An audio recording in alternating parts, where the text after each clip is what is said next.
Hey everyone! On today's video I'm going to review this camera, the Agfa Iso Rapid C, a camera from the 1960s that takes pictures like these. So you'd better stay tuned.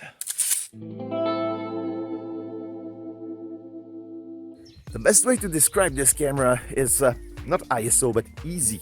I mean, there's basically no settings on it. You get this Agfa Iso Rapid 8.2, not 8, 8.2, that's important.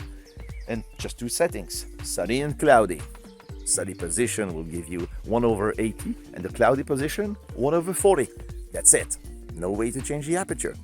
I mean, these cameras were marketed towards people who just wanted to take pictures, no questions asked. There's no question to ask. Well, maybe if you want to use a flash, because you can use a flash, but it uses Flashcubes. Flashcubes were a small device containing 4 light bulbs filled with a magnesium filament, and as soon as some electrical current was applied to the terminals, the magnesium filament burst into flames, producing a huge amount of light. That was an early flash, and you only have 4 of them, and once it's used, it's discarded. Not very good for the environment, but that was the 1960s, you know. This camera doesn't use your classical 35mm film, but these special canisters, the rapid canisters, hence the name, rapid. You cannot find them brand new nowadays, but there's a trick. You simply have to get a camera with 2 empty canisters. So here's what you want to do. You prepare your empty rapid canister, some film, fresh film, it's okay, and a pair of scissors. First thing first, you want to cut the leader of the film and round it up.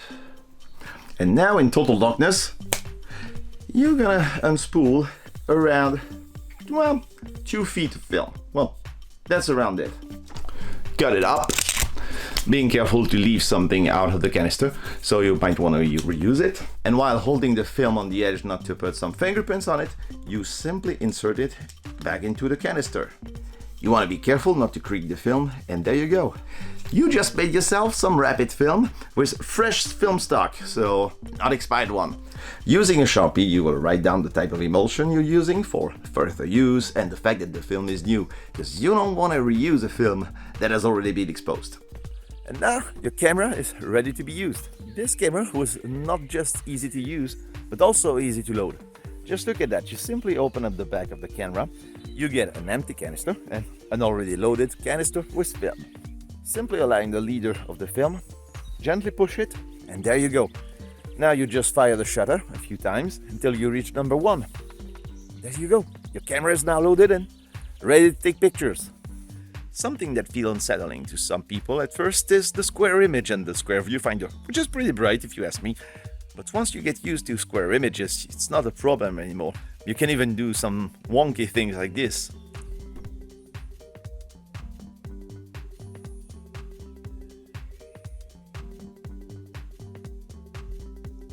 You have to remember that the only thing you can change is the shutter speed with the sunny or cloudy position. So I would recommend you to get film that is not too sensitive, like 100 or 200 ISO. 400 ISO might be a little too much for a camera with barely no settings. There is no focusing setting neither. This uses the hyperfocal just like single-use cameras and basic point-and-shoot. They were called focus-free back in the day. So it's basically a focus-free camera. But sharpness was not really an issue most of the time, and these pictures were printed on paper from 4" by 4" tops. Sometimes it was even smaller. Once you've shot the 16 exposure this camera is capable of doing, there you go. Just open up the back. The empty canister is now loaded with exposed film, and the previously loaded canister is now empty. Just switch places, and there you go. It's always surprising to see some square images onto 35mm film, but think about it, it's normal film stock and you can easily scan this with a home scanner. It's not gonna be a problem. This was basically the camera your grandmother was not afraid to use. And if you have a look at old family photo albums, there might be a chance that a lot of pictures were actually taken by something similar to this. Add this to the fact that they are pretty usable with minimal effort. These are pretty cool cameras and also very cheap. If you find one at the flea market, they're probably gonna be around $5 or something, because no one is really collecting these things. Because at the end of the day, these cameras were affordable and also easy to use. So It was the perfect camera for Mr. Everyday who just wanted to take pictures. And that's all I've got for you today, guys. As always, thank you for watching. Like, share, and subscribe, and I'll see you next time. Goodbye.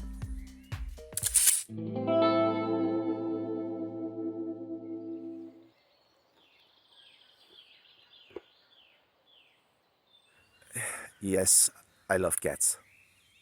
Just so you know.